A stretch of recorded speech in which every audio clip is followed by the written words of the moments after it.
Growing up in a working-class family, Frank spent summers learning the value of hard work on construction sites alongside his father, a dedicated contractor.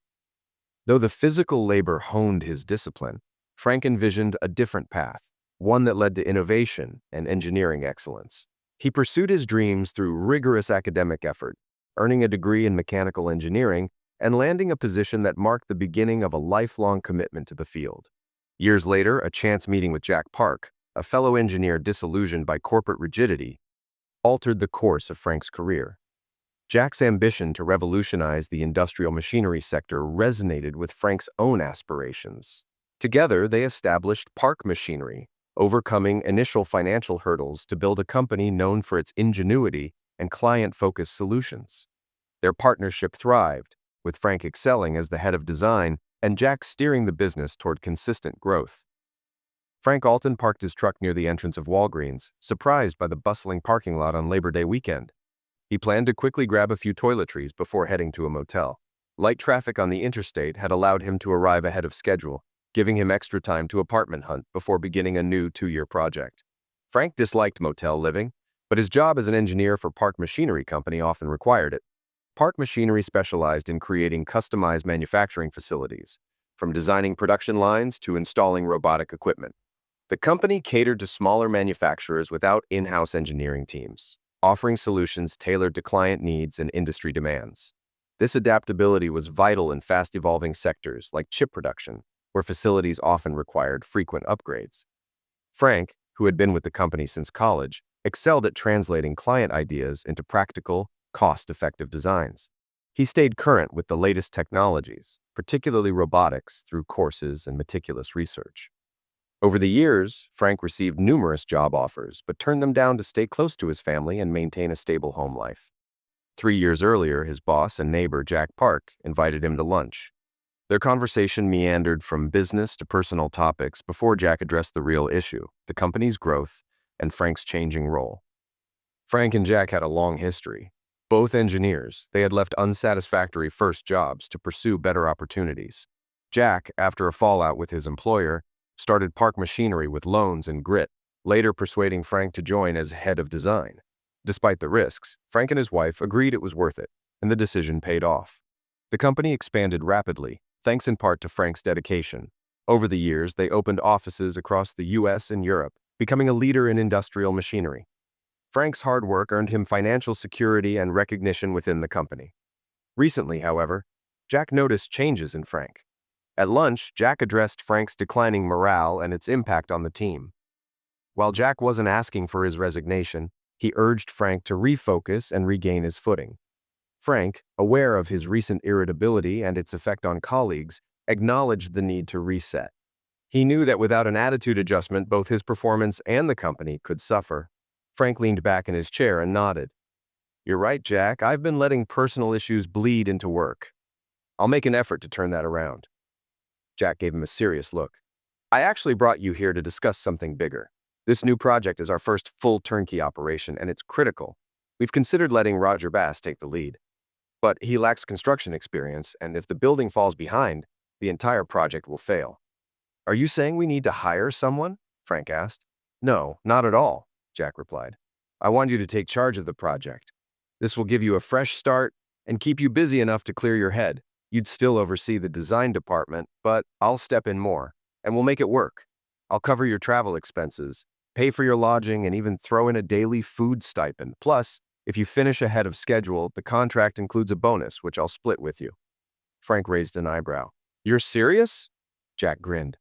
"Completely. It's a great opportunity for both of us." As they ate, they dissected the project in detail, identifying potential challenges. Frank had a solid foundation in construction, having worked summers with his father, a contractor, until he graduated college. Though his father hoped he'd join the family business, Frank chose engineering, knowing his brother would eventually take over. Back at the office, Frank told Jack he'd decide by the end of the day. He shut his office door to think. With his son married and living at home temporarily, taking on the project out of state wouldn't disrupt his personal life. The design team was competent, and remote management seemed feasible with modern technology. By late afternoon, Frank informed Jack he'd take the job. Upon arriving at the site, Frank quickly met with the client and contractor to streamline plans and address any concerns. He negotiated to cover potential cost overruns to keep the project on track. Setting up a construction trailer and office, he leased a truck for mobility. Frank pushed the team to work 7 days a week, prioritizing key tasks like clearing the site, installing infrastructure, and laying the factory's concrete slab. As the building went up, he expedited machinery delivery and setup, coordinating everything to minimize downtime. By the time the factory was ready, most of the equipment was already installed. The project was delivered to the client 4 months ahead of schedule. Back at Park Machinery, Frank resumed leading the design department with minimal disruptions during his absence. The time away and the project's complexity had helped him regain his focus. A month later, Jack walked into his office and handed him a check for $112,000, a share of the bonus and recognition for the company's strengthened relationship with the client. They had been invited to bid on global projects, thanks to Frank's success. After his divorce, Frank became the go-to manager for Park Machinery's biggest projects, spending nearly half his time on the road. While he didn't enjoy the constant travel, it gave him a much-needed distraction from his personal troubles. The divorce had left him bitter, but staying busy helped him avoid dwelling on his pain. Frank had met Claudia in college, where their relationship began quickly. He was a senior and she was a freshman. Soon after his graduation and landing a job, they married despite his suggestion to wait until she finished school. Claudia had only attended college to appease her parents and left after their wedding, taking a job as a bank teller. She later returned to the bank after their son was born and steadily rose to branch manager. Despite their financial success, cracks began to appear in their marriage. Arguments became frequent, intimacy faded, and their son moved out after high school. Frank suspected to escape the constant tension at home. One morning, Frank found a letter and divorce papers waiting for him. Claudia revealed she'd met someone else, emptied half their savings, and moved in with a younger coworker. The relationship didn't last long, nor did her subsequent ones. Frank, determined to give her a clean slate, signed over their rental properties, stocks, and other assets, keeping only his home. After finalizing the divorce, he took a week off to grieve alone, renting a beach house where he drowned his sorrows in alcohol. Upon returning, he learned Claudia had been unfaithful throughout their marriage. This betrayal deepened his bitterness and left him unable to pursue another relationship. The next project Frank managed was complex, involving a phased overhaul of a manufacturing plant for Carlson Fabrication. The job required building a new addition, installing machinery, transferring operations from the old section, replacing outdated equipment, and constructing a second addition. When completed, the facility would become one of the most advanced of its kind in the country. After purchasing supplies, Frank headed to his rental car in the Walgreens parking lot, only to find a woman waiting behind it. Ellen Harper, around his age and casually dressed, admitted she had accidentally bumped his car while parking. Though the damage was minor, she insisted on providing her insurance information. Ellen, too, had been preoccupied, thinking about changes at work as she rushed to grab a few items. Since her daughter Vanessa's wedding, Ellen had lived alone. Vanessa had moved to California with her new husband, a computer science graduate. They seemed happy, with Vanessa enjoying her work as a teacher. "I love working with kids," she'd told her mother, "as long as there's someone else's." Vanessa and Ellen's relationship had been tense since Ellen's divorce. While Vanessa knew her father was at fault, she felt Ellen bore some responsibility too. Ellen avoided discussing the reasons for the breakup, but Vanessa's father had simply said he and Ellen had grown apart. This led to frequent arguments, and just before Vanessa left for California, she lashed out, accusing her mother of becoming bitter and cold. The words stung, but Ellen couldn't deny there was some truth to them. Ellen had met Dean in college, where they were both engineering majors. His charisma and spontaneity drew her in, and they quickly became a couple. By their senior year, they were living together, and Dean proposed at graduation. They married a few months later, settled into jobs in their hometown, and seemed to have an ideal life. Ellen stayed home to raise their daughter Vanessa after 2 years of working. Frugal and resourceful, she managed their household well, believing their life together was happy and fulfilling. That belief shattered one night when Dean announced he wanted a divorce, claiming he'd been unhappy for years. Ellen later discovered he'd been having an affair with a younger coworker for over a year.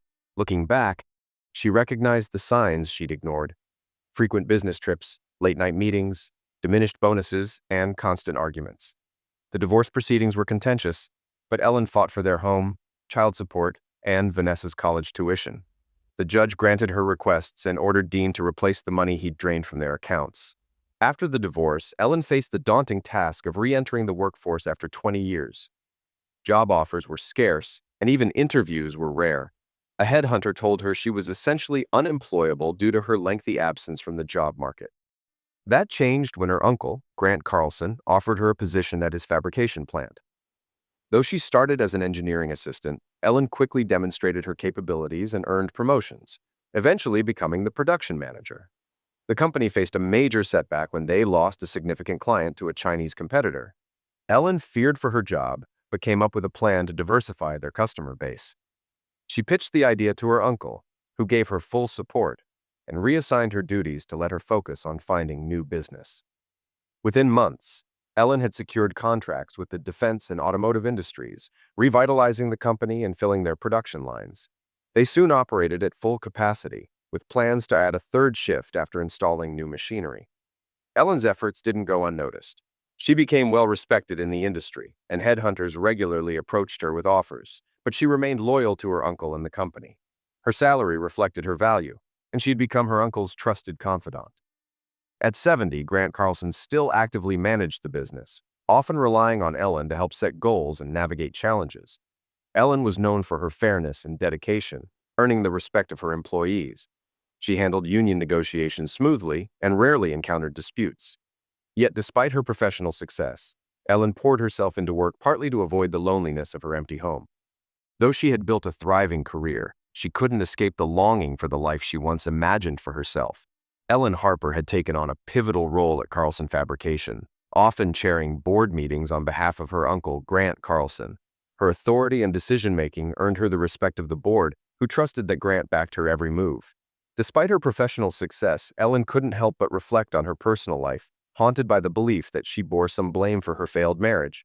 She often wondered if she could have done more to keep Dean from straying, though the pain and guilt lingered. As she waited by a pickup truck in the Walgreens parking lot, a man approached. She smiled and spoke up. "Is this your truck? I'm afraid I bumped it." He examined the scuff on the door and shrugged. "It's just a mark. A little rubbing compound will take care of it. It's a rental. They probably won't even notice." Ellen reached for her wallet. "I'd feel better giving you my insurance information." He waved her off. "No need. Most people wouldn't have waited around for something this small. You're one of the good ones."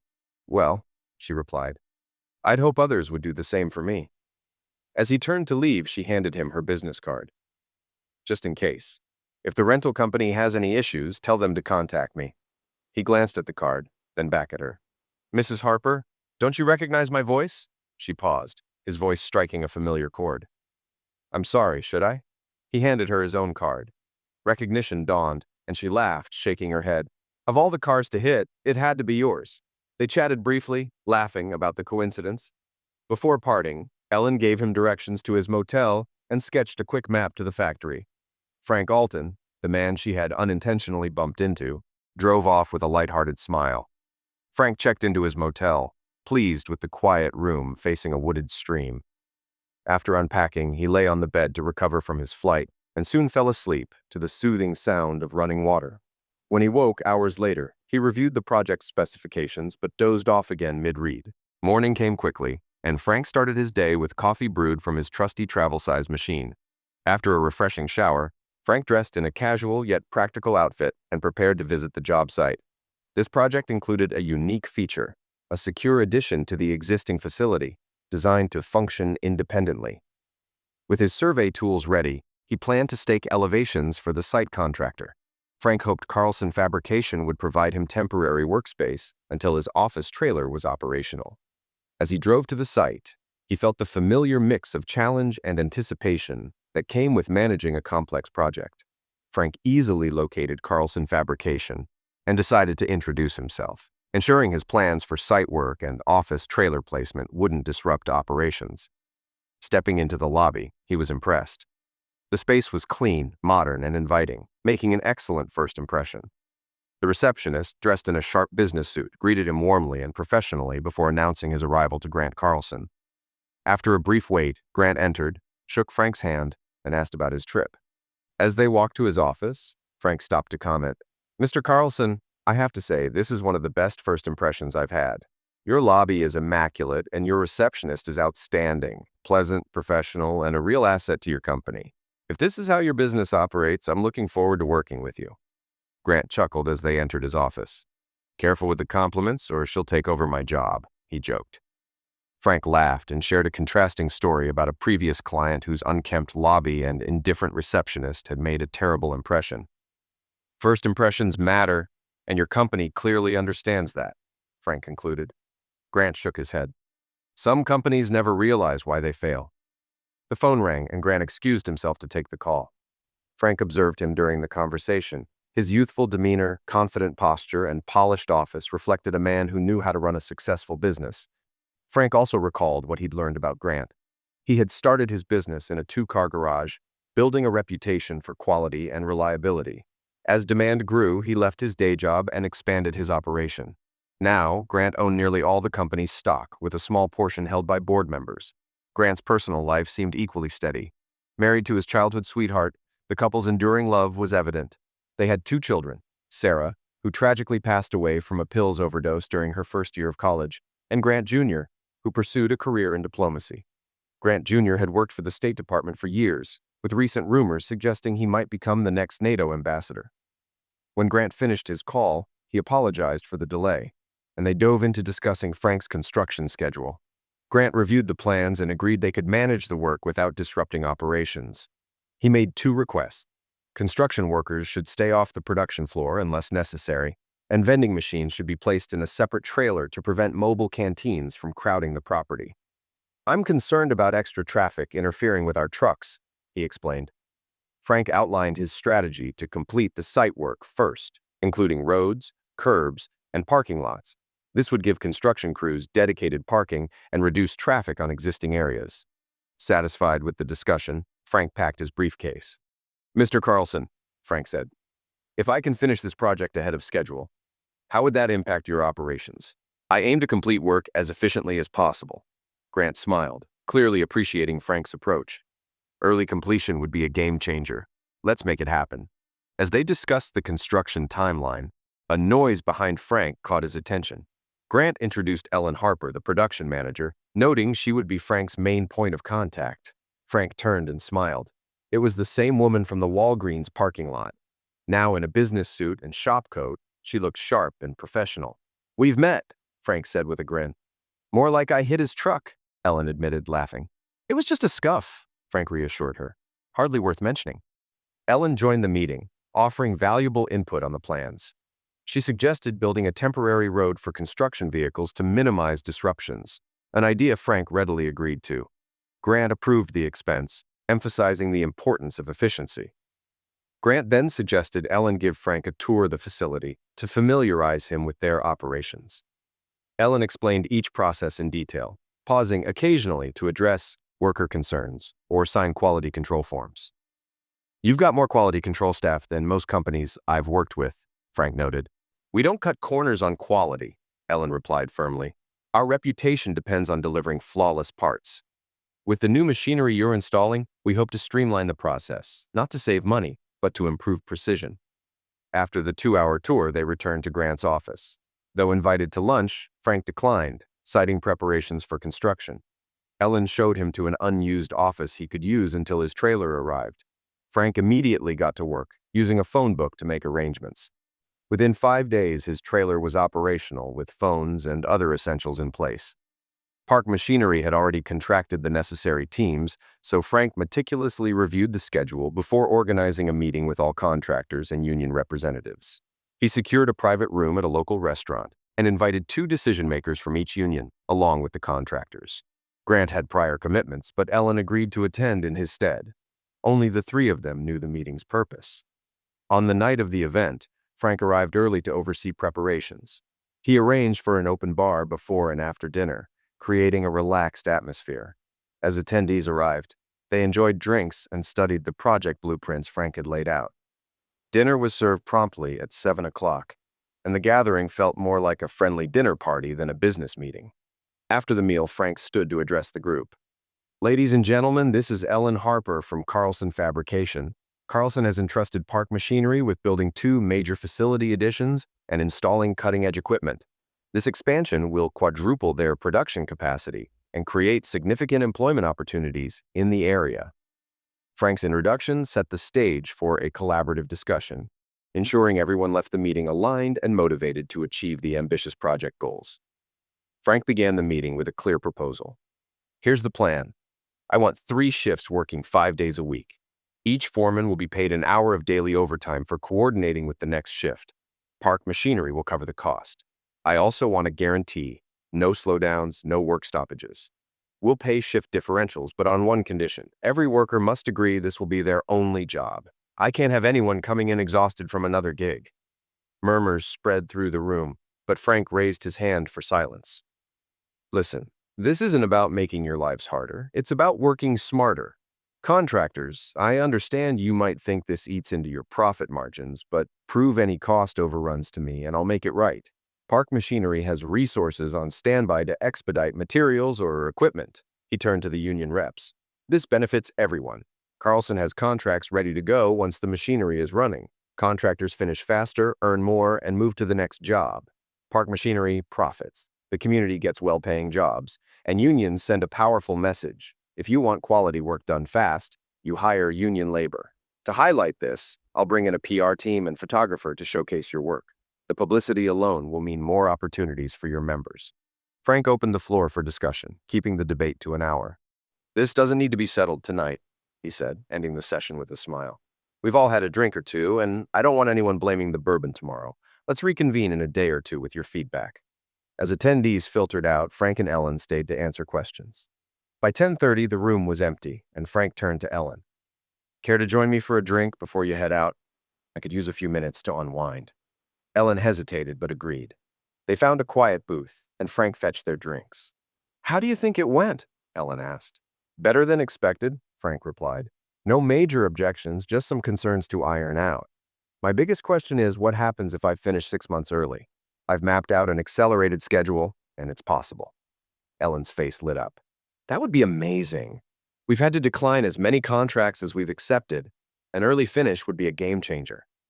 They sat in companionable silence for a moment before Frank added, You handled yourself well in there. You clearly know your stuff. Thanks, Ellen replied, smiling. Having this project completed early would be huge for the company. Not to mention the profits, Frank joked. You'll be rolling in cash. Ellen chuckled, then asked, How do you handle all the travel? Does your wife mind? No wife, Frank admitted. She left me for a younger guy 4 years ago. Turns out she had a couple of affairs while we were married. What about you? I noticed no wedding ring. Same story, Ellen said. My husband left me 8 years ago for someone younger. It still stings sometimes. Frank regretted bringing it up, seeing the pain flash across her face. It's tough either way, he said gently, but maybe starting fresh isn't the worst thing. Ellen nodded, and their conversation shifted to lighter topics. For a moment, it felt like a fresh start for them both. Frank shifted the conversation to their kids. He shared his disappointment that his son had no interest in college, while Ellen proudly spoke about her daughter, now a teacher in California. Their talk meandered through topics, work, life, politics, until Frank asked about vacations. Ellen admitted she hadn't taken one since returning to work after her divorce.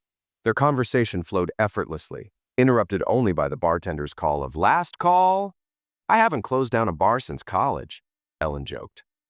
Must be my riveting conversation, Frank teased. Ellen smiled, finding Frank's company unexpectedly easy and comfortable. He walked her to her car, shook her hand, and waited until she drove away. Glancing in her rearview mirror, she thought about how much she'd enjoyed the evening. It had been a refreshing change. After days of intense negotiations, all parties agreed on the construction plans. The groundbreaking ceremony drew contractors, union leaders, and the press, with the project featured in the Sunday business section. Construction began on September 15th, and local unions had no trouble filling positions thanks to a slowdown in the area. Frank delayed starting the third shift until the site work and concrete slab were well underway. Once the slab was ready, the concrete contractor began pouring. The pace of work was relentless. Frank hired 2 retired project managers to help resolve issues before they escalated. Daily 20-minute progress meetings ensured that foremen stayed informed and prepared to address challenges. Ellen Harper attended every meeting, dedicating several hours daily to the site. Her insights often saved time and streamlined operations. By early November, The slabs for the additions were complete, and machinery for the first phase was being installed. Protecting the still-curing concrete became a priority as progress accelerated. Frank was impressed by the cooperation between contractors, unions, and workers. It was the key to their success. On November 9th, Ellen asked Frank to meet her and Grant for lunch to discuss an urgent matter. At noon, Frank joined them in the conference room where lunch had been delivered. "Hope you're okay with today's special from the cafeteria," Ellen said as he sat down. Frank assured her it was fine, and Grant began, "Frank, we've been offered a major contract we've wanted for years. The issue is we need to install extremely precise machinery in the secure building during the third phase of construction. This equipment is critical. It can drill a hole in a needle without bending it. Can we prioritize the secure building and delay the existing section?" Frank spread out the machinery drawings alongside the original blueprints. After reviewing the plans, he nodded. "We designed space for future expansion. We can use that for the new machinery. Overhead electrical feeds won't be an issue, but I'll need your input to avoid complications. How quickly can we finalize the design?" 5 to 7 days, Grant replied. "I'm flying back to my office over Thanksgiving," Frank said. "If Ellen joins me, we can work through the weekend with my team to fast-track the design." Grant encouraged Ellen to go, emphasizing the importance of the project. Despite initial hesitation, Ellen agreed after Grant reassured her. "I won't sell the company while you're gone," he joked. Frank promised to handle travel arrangements while Ellen prepared her team to manage the plant in her absence. Their collaboration was set, and they returned to work, ready to tackle the next phase of the ambitious project. With Thanksgiving approaching, finding available flights proved challenging, but Frank finally secured 2 first-class tickets. He contacted his team, asking for volunteers willing to work over the holiday weekend. His plan was to finalize the redesigns with intense collaboration, aiming to finish within 5 days. Frank and Ellen's flight was set for Tuesday evening. Before departing, Frank briefed his designers on the changes Carlson required, ensuring work began before they arrived. Normally, Jack Park would oversee such adjustments, but with Jack in Europe until the new year, Frank had to handle it himself. The day before Thanksgiving, Frank picked up Ellen early. Navigating the holiday crowds at the packed airport, they boarded their flight and settled in. Once airborne, they discussed the project until the conversation lulled. Ellen stared out the window, and Frank noticed a hint of sadness in her expression. "Was your daughter planning to visit for Thanksgiving?" he asked gently. Tears welled up in Ellen's eyes. "No. She called a few days ago and said she'd be alone. When I pressed, she quickly ended the call. I'm worried something's wrong, and it's painful not knowing how to help." Frank squeezed her hand. "If she needed you, she'd reach out. Sometimes they just need space." Ellen didn't respond, lost in her thoughts. They sat in quiet understanding for the rest of the flight. Upon arrival, an airport limo took them to Frank's house. Frank had instructed his son to hire a maid service, ensuring the home was spotless. As they stepped inside, Ellen remarked, "You've got a lovely home. It's so tidy. It seems your son keeps it that way." Frank chuckled. "Let's just say a cleaning service helped." He showed her to a guest room and made sure she had everything she needed, pointing out her private bathroom. "There's a great little Italian restaurant nearby. How about dinner there? We'll get an early start tomorrow." Ellen agreed, and they headed out. The restaurant was quiet, likely due to Thanksgiving preparations. Frank greeted his friend Victor, the owner, introducing Ellen and explaining they were working on a project together. Over dinner, Frank ordered his usual Jack Daniels while Ellen chose white wine. "I feel bad Carlson has you working on Thanksgiving," she said. "Well, not entirely," Frank replied. "Victor's preparing a full Thanksgiving dinner for me. He'll drop it off tomorrow, so we'll just heat it up and enjoy." Ellen laughed. "Victor must think highly of you to go to that trouble." "Partly because I own 25% of this place," Frank admitted. He explained how he'd invested in Victor's dream, and it had been a mutually beneficial partnership. Victor's an incredible chef and a solid businessman. As they enjoyed their meal, Victor brought over a bottle of Italian wine. "You've got to try this," he said, pouring them each a glass. They both praised the wine, and Victor left the bottle at their table. The evening passed pleasantly, as they shared stories and laughter. When the restaurant emptied, Ellen smiled. "I think it's time to head out. This wine is going to my head." Back at the house, Ellen turned to Frank. "That was one of the best dinners I've had in years. Thank you." "It's not every day you dine with the owner of a restaurant," Frank grinned. "It was the company that made it special." Ellen laughed lightly. "I should get to bed. If you expect me to work tomorrow, I'll need some rest." Frank wished her good night and retreated to his room. As Ellen lay in bed, she reflected on the evening. It had been a long time since she'd enjoyed herself so much. Frank was kind, easy to talk to, and refreshingly respectful. With a smile, she closed her eyes and drifted into peaceful sleep. Early the next morning, Frank and Ellen headed to Park Machinery to tackle Carlson's requested changes. After reviewing the plans and discussing strategies, they realized the modifications would be easier than anticipated. By 5 p.m., they wrapped up, hungry from skipping lunch, and headed back to Frank's house. When they arrived, Ellen noticed the abundance of food Victor had provided. "Are we hosting an army?" she joked, gesturing to the packed refrigerator and cooler. As Frank began preparing dinner, Ellen playfully pushed him out of the kitchen. "I don't trust a man in the kitchen," she teased, sending him to watch football. An hour later, she set the dining table with a feast, even adding candles for ambiance. Frank marveled at the spread. "It's incredible. Everything tastes freshly cooked." "I'm glad you're enjoying it," Ellen replied. "If I'd been alone, I'd have microwaved everything, and we both know how that tastes." They ate until they were full, lingering at the table in easy conversation. Afterward, Ellen packed leftover food into freezer bags, ensuring Frank's son would have plenty to eat when he returned. With the dishwasher running, they moved to the living room. Ellen browsed Frank's music collection, selecting a few albums for the stereo. They settled on the sofa, shoes off, feet propped on the coffee table, quietly enjoying the music. Breaking the silence, Ellen said, "Thank you for tonight. This was my first Thanksgiving without my daughter, and I was dreading being alone. It means so much to me." Frank put his arm around her, and she leaned closer. They sat together until all the albums had played. When he asked if she wanted to hear more, she shook her head. "No, this was perfect," she said. "I think I'll head to bed. Thank you again for everything." Ellen retreated to her room, reflecting on the evening. She was relieved Frank hadn't tried to kiss her, appreciating the comfortable companionship instead. It was the first time since her divorce that she felt truly at ease with a man, but she knew she needed time to sort through her emotions. The following morning, they returned to Park Machinery to finalize the changes. Frank introduced Ellen to the design team, emphasizing her role in guiding the revisions. Throughout the day, they worked collaboratively, carefully considering how each adjustment would impact Carlson's operations and future plans. Using AutoCAD, the team quickly incorporated Ellen's approved changes into the project drawings. Frank kept the workday limited to 8 hours, ensuring no one burned out. In the evenings, they picked up dinner on the way home and reviewed the day's progress. They'd relax afterward, watching TV or listening to music. By early Monday morning, the redesign was complete. Confident in the plan, they agreed to move forward with construction and began preparations to negotiate the costs of the adjustments. Frank's design team wrapped up the additional costs for the project, and Ellen personally thanked each member for their dedication and the time they gave up over the holiday weekend. Wanting to acknowledge the sacrifices made by their families, she asked for the addresses of all the team members' homes. She later arranged for large floral bouquets and fruit baskets to be delivered to their wives, including thoughtful notes expressing gratitude for their support during such a busy time. That evening, Frank suggested they take a break and enjoy a nice dinner before returning to their demanding schedules. He had already made reservations at one of the city's finest restaurants. Ellen, always prepared, had packed a dress suitable for the occasion. When she emerged, Frank complimented her elegance, making her laugh with his playful charm.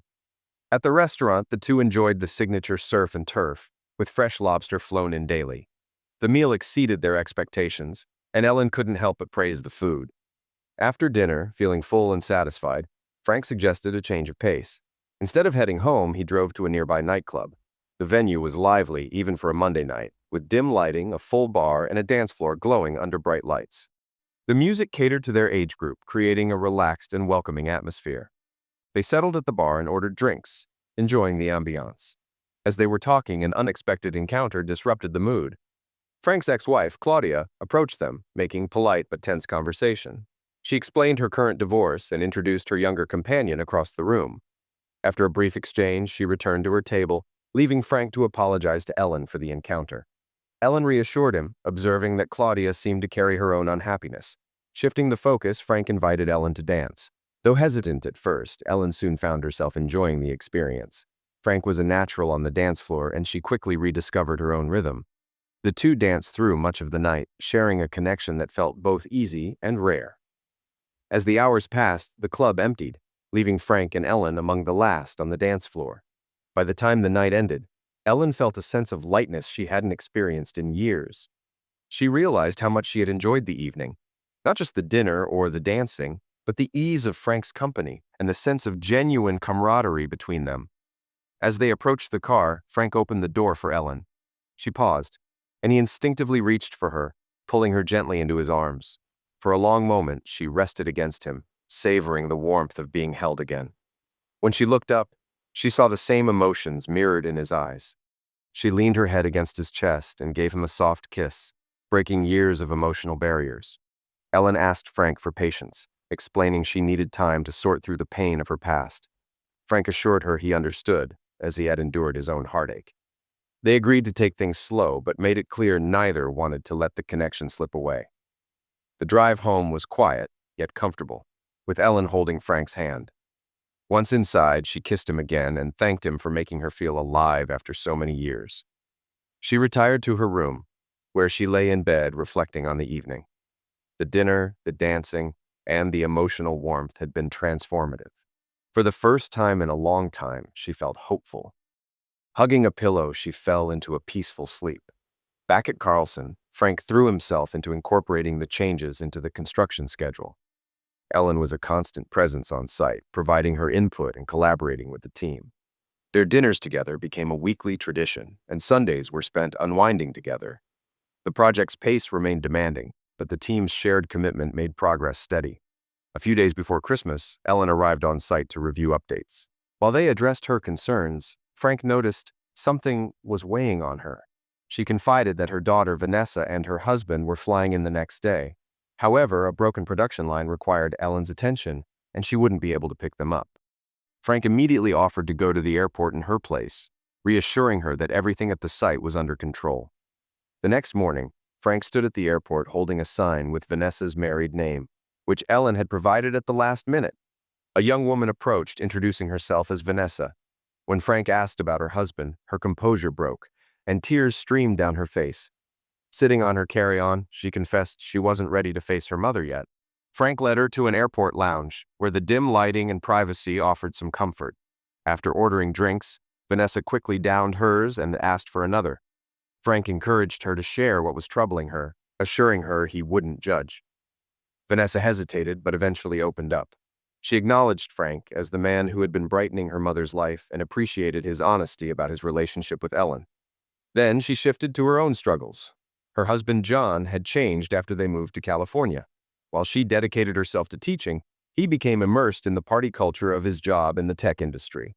Surrounded by coworkers who indulged in reckless behavior, he began spending weekends away, claiming it was expected.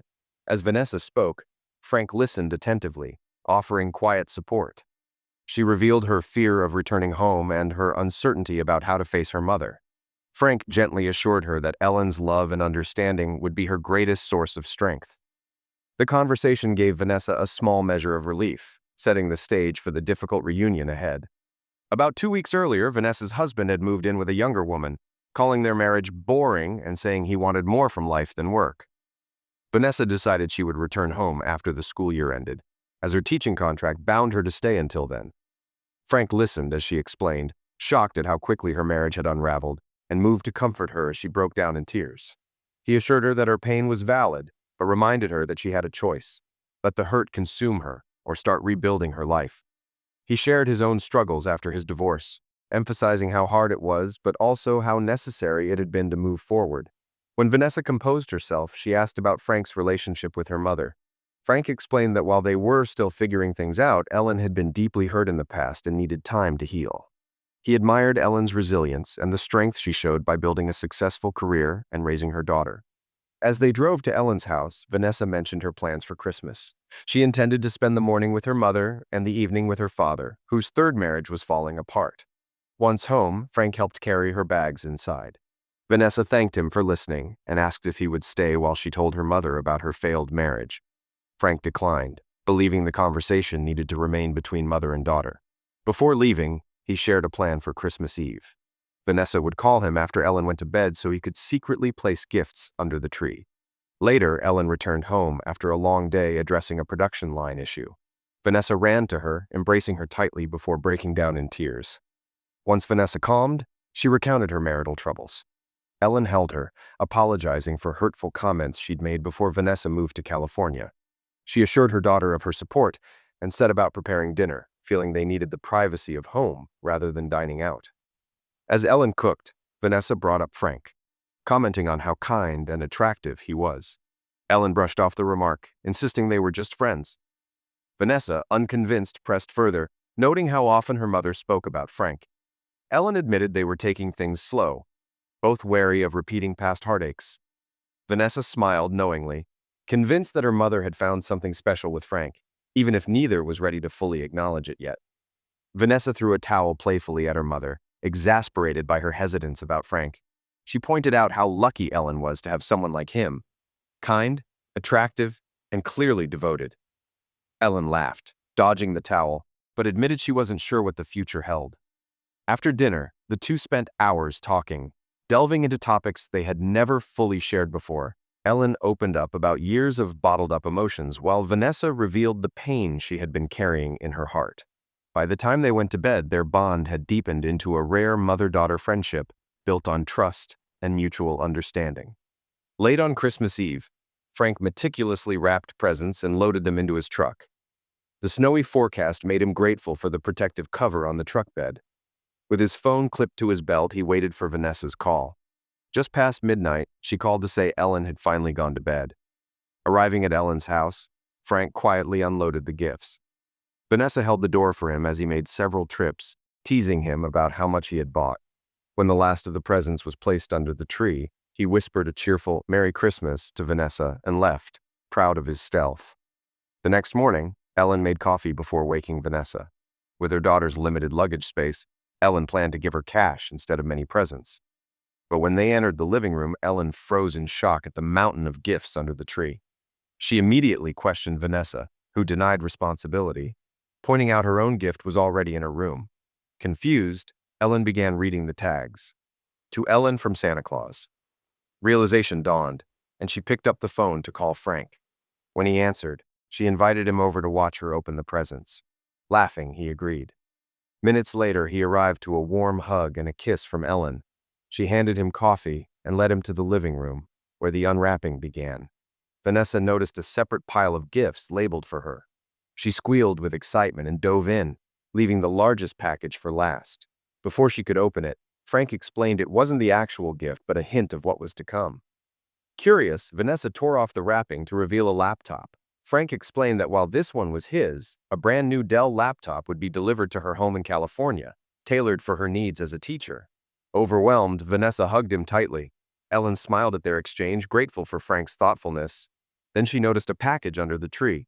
She handed it to Frank, explaining it was from Grant Carlson in appreciation for his hard work. Inside was a gold Rolex with Frank's name engraved on the back.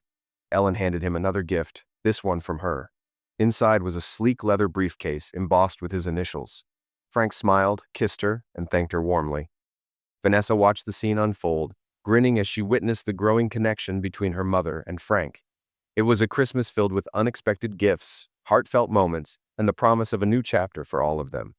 Ellen noticed a small package under the tree as she began to stand. Curious, she opened it to find a set of keys, her confusion evident as she looked at Frank for an explanation. He gestured toward the window, urging her to take a look. Peering outside, Ellen saw a sleek BMW parked in the driveway. Speechless, she turned back to Frank, who wrapped a coat around her shoulders and led her outside. The car gleamed in the winter light, and Ellen could hardly believe it was hers. Frank reassured her it was not beyond his means, reminding her of the bonus he would earn for completing the project early. He explained that the old Buick she'd been driving wasn't reliable or safe anymore, and he wanted her to have something better. Ellen couldn't deny the truth. Her uncle had given her the Buick years ago as a temporary solution, but it had become more trouble than it was worth. Overcome with gratitude, she kissed Frank deeply. Watching from the window, Vanessa smiled, knowing her mother was finally in good hands. By early afternoon, Ellen had dinner ready. Afterward, she drove Vanessa to her father's house, where she planned to spend the evening. Vanessa mentioned she wouldn't return until the next afternoon, giving Ellen and Frank the night to themselves. When Ellen came back, she found Frank cleaning the kitchen. She playfully pushed him into the living room, handed him the remote, and ordered him to stay on the couch. Once the kitchen was tidied, Ellen joined Frank. Sitting beside him, she thanked him for the thoughtful way he had helped Vanessa through her struggles. Frank's support, she said, had not only made Vanessa's Christmas special, but hers as well. She leaned in for a kiss, and soon they were wrapped in each other's arms, the TV forgotten as they sat in the quiet glow of the evening. Frank mentioned needing a ride home, but Ellen surprised him by asking him to stay. She admitted she was finally ready to let him into her life fully, knowing his patience and respect had proven how much he cared. Taking his hand, she led him to her bedroom. The next morning, Ellen woke with Frank's arm around her, his warmth comforting. For the first time in years, she felt truly content and hopeful about the future. She resolved not to let him slip away, realizing she had already wasted too much time on past pain. Her thoughts were interrupted by the ringing of her phone. It was her Aunt Agnes, who tearfully explained that Uncle Grant had suffered a heart attack the previous night. Though he was stable in intensive care, he had been asking to see Ellen. She quickly assured her aunt she was on her way. Frank insisted on accompanying her, warming up the car while she got ready. Without argument, Ellen joined him, taking the driver's seat for the first time in her new BMW. They drove straight to the hospital, heading to the intensive care unit where Agnes greeted them with relief. Grant was expected to recover, but he would need to rest and have a nurse at home for a while. Agnes also mentioned that Grant's son was flying in that evening. A nurse emerged to take Ellen into the room, explaining that Grant had been asking for her. She entered quietly and was struck by how frail he looked, a stark contrast to the strong, vibrant man she shared lunch with daily. Taking his hand gently, Ellen fought back tears, determined to be the strength her uncle needed as he began his recovery. Ellen sat beside her uncle as he haltingly explained that she would need to manage the business until he recovered.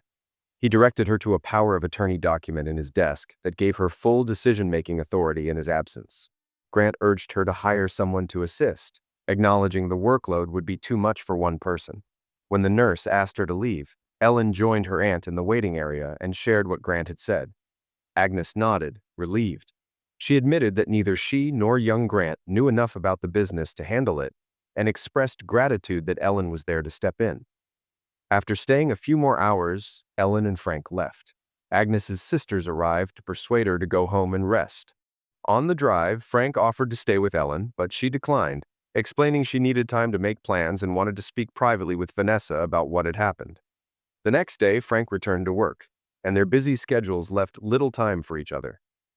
Over the next few weeks, Ellen juggled the demands of running Carlson Fabrication, and the strain began to show. Frank saw how hard she was working, but he also knew she wouldn't ask for help. In mid-January, Jack Park called Frank, asking him to meet at the airport. Frank picked him up, and as they drove, Jack asked if they could stop somewhere to talk. They pulled into a quiet restaurant, where Jack requested a private table and handed the waitress a generous tip to ensure they wouldn't be disturbed. Jack praised Frank's outstanding work, sharing that Grant Carlson had spoken highly of him. Then, he revealed the real reason for his visit. A German company had made an offer to purchase Park machinery, one too lucrative to decline. Jack admitted he believed the Germans were overpaying, but couldn't justify passing on the deal. Frank asked how the sale would impact him. Jack explained that while the Germans intended to keep the current design team, they planned to bring in their own leadership. However, Frank's long-term contract, jokingly extended to 10 years when it was signed, meant they would buy out the remainder, including bonuses, leaving Frank with a substantial payout. Though the sale was finalized, Jack assured Frank that the Germans had agreed to honor all written agreements and review unwritten ones case by case. They would have Frank stay on for 30 days to transition the new lead and complete the Carlson project as planned. Jack added that the Germans believed they could accelerate the schedule, but Frank was skeptical. As they drove toward Carlson, Frank asked Jack to let him break the news. Given Grant's recent heart attack and his growing relationship with Ellen, he felt it was important to deliver the information personally. Jack agreed, trusting Frank's judgment. Frank reflected on the changes in his life. The sale, while unexpected, offered an opportunity for stability. He was ready to leave behind the constant travel and embrace a new chapter. Reassuring Jack, he promised to ensure that the Carlson project was handled with the same care and professionalism it had received under his leadership. Jack, confident in Frank's integrity, left the details in his hands and prepared to head back to the airport. Frank drove Jack back to the airport, where they exchanged a firm handshake and a brief hug. As Jack headed toward the secure area, Frank told him he was glad to see his friend leave the company on his terms and in great financial shape. Jack waved one last time before disappearing from view. On his way back to town, Frank called Ellen's office. When she answered, he requested an urgent meeting. Ellen agreed, and when he arrived, her receptionist directed him straight in. As Frank entered, Ellen greeted him with a warm kiss before stepping back and apologizing for their limited time together since Grant's heart attack. Noticing his serious expression, she moved behind her desk to sit. Frank got straight to the point. He explained that Park Machinery had been sold to a German company, which would assign its own manager to finish the Carlson project. The new leadership had promised to honor all existing agreements, and Frank would stay on for 30 days to assist with the transition. After that, his contract would be bought out, leaving him effectively unemployed. Ellen looked thoughtful. She asked if he planned to return to his home after leaving Park Machinery. Instead of answering, Frank slid a small box across the desk. Opening it, Ellen found a ring inside and smiled. Frank proposed, explaining he had intended to ask her on Christmas, but had held off due to Vanessa's situation. Ellen asked how they would handle their separate homes, and Frank suggested they give them to their grown children and start fresh with a new home of their own. He assured her his financial stability would allow them to choose the perfect place without worry. Ellen walked around the desk and embraced him. She told him she wouldn't let him spend his days idle and proposed a role at Carlson Fabrication as production manager, warning that it might involve a pay cut. Frank accepted, joking about working for his wife. Ellen revealed that Grant planned to retire soon and had arranged for Frank to inherit 51% of the company's stock after his passing, making him the majority owner. Grant Jr. would inherit 49%, along with substantial assets, ensuring everyone's satisfaction. Frank pulled her close, teasing that he'd keep an eye on her in the meantime. Ellen kissed him and agreed to marry him, adding with a grin that she could always fire him if she changed her mind. As she admired her ring, she told Frank to head back to his trailer to rest, hinting that he wouldn't get much sleep that night. With a laugh, he left, the promise of their shared future filling him with joy.